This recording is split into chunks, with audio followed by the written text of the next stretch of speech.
February 13th would have been the 79th birthday of Father Vincent Capodanno, a Navy chaplain who was killed in Vietnam during his second tour of duty.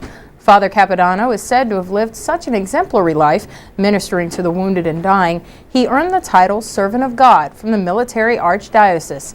That's the first step towards sainthood. Sergeant Brian Buckwalter has more. Father Vincent Capodanno leading a field prayer service in Vietnam. Tony Grimm, a staff sergeant at the time, was one of the faithful. He was almost like the Pied Piper. Everybody that could be spared came to Mass, and everybody participated. He was looked exactly like the rest of us, raggedy, dirty, scruffy.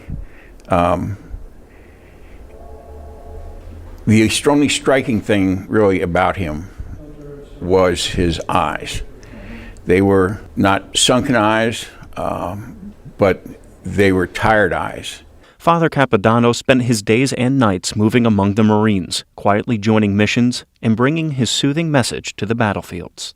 The two themes that I recall, the first was just despite what was going on around you, to stay in touch with your humanity.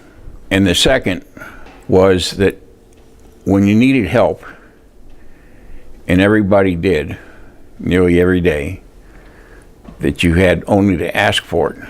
But like many vets, Grimm never talked about Vietnam much until Father Daniel Mode started asking questions. He wrote the book The Grunt Padre in hopes that soldiers of today could be inspired.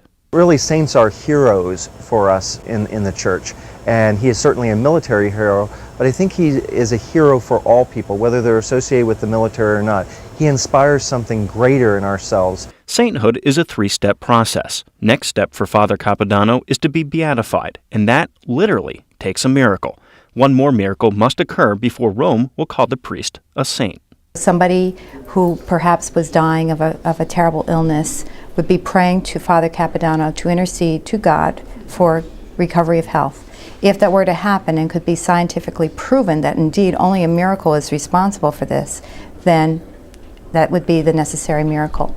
The only caveat, if the Vatican determines Father Capodanno exhibited unnecessary valor when he died. He was wounded, as I've heard,